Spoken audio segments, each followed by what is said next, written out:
कि मैं अपनी मीम पार्टी के लिए, अपने मकसद के लिए अपनी जान को भी कुर्बान करने को तैयार हूं, मगर पीछे हटने वालों का नाम मीम पार्टी नहीं है। हमारी लड़ाई भारत को मजबूत बनाने की है, संविधान पर और भरोसा यकीन को बहाल करने की है। तो मेरी करो, बीजेपी पे मत करो। तुमने तो बीजेपी को मजबूत किया, यहां पर तुमने बीजेपी को दूध पिलाया, यहां पर तुमने मोदी की पार्टी को मजबूत किया यहां पर, और तुम्हारी सरकार है। और 27 मार्च को जंगीपुर के रघुनाथगंज में तमाम आरएसएस के लोग आकर यहां पर आतंक फैलाते हैं, और ममता बनर्जी बोलती है नहीं ओवैसी आएगा तो वोट कट जाएगा। ममता बनर्जी सुन लो, ओवैसी आएगा तो इंशाअल्लाह अमन रहेगा और इंसाफ होगा इंशाअल्लाह। तुमने 15 साल से हमको इस्तेमाल किया, तुमने उन इलाकों को डेवलप किया जहां पर मुसलमान नहीं रहते, जहां पर मुसलमान की 50% आबादी है। ममता बनर्जी ने उसको लावारिस बनाकर छोड़ दिया। एक तरफ बीजेपी कहती है कि हम घुसपैठिया है, दूसरी तरफ ममता बनर्जी हमसे कहती है कि मैं जब तक जिंदा रहूंगी मुझे वोट दो। और ममता बनर्जी का एक बयान मुझे किसी ने भिजाया, पिछले साल ममता बनर्जी ने कहा कि अगर मैं अपने स्कीम को बताना शुरू कर दूं तो कुरान खत्म हो जाएगा, इतना लंबा मेरा स्कीम है।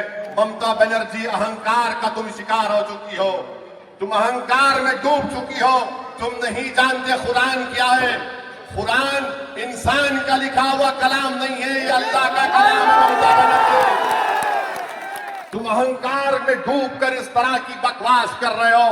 इंशाअल्लाह ताला जो अहंकार में डूबते हैं, कुदरत उनका इंतजाम करती है। तो मेरी आप तमाम से गुजारिश है। और फिर ममता बनर्जी के दौर में करप्शन तो आम हो चुका है। करप्शन, कट मनी देना पड़ता है। कितना कट मनी देगा गरीब? पूरा टीएमसी का लोग कट मनी दो, कट मनी दो। तुमको घर का स्कीम चाहिए 1,20,000 तो 20,000 हमको कमीशन दो, कमीशन भी दो और वोट भी दो, और फिर बर्बादी हमारा मुस्तकबिल बनाकर छोड़ दो। तो मैं आप तमाम से अपील कर रहा हूं कि इस टीएमसी और बीजेपी के जुल्म और नाइंसाफी के खिलाफ आपको 23 तारीख के दिन गुड्डी पर बटन दबाकर अपनी पार्टी को कामयाब करना है। मीम पार्टी यहां पर आई है, हम छोड़ के जाने वाले नहीं हैं।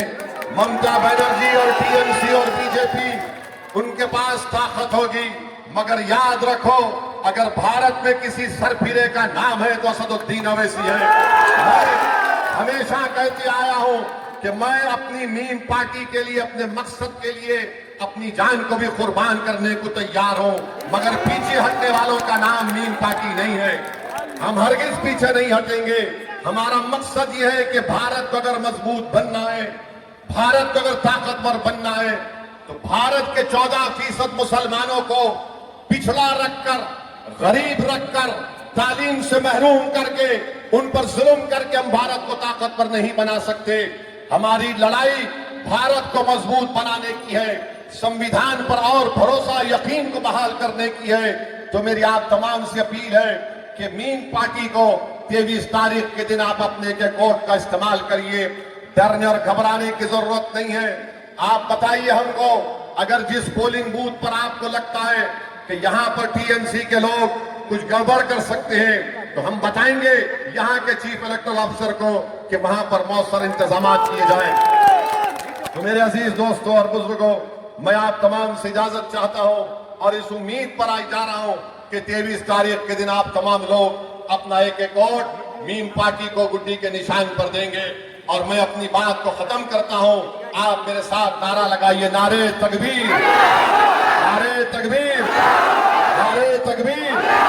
Meme party, meme party, meme party. बहुत बहुत शुक्रिया। अस्सलाम वालेकुम।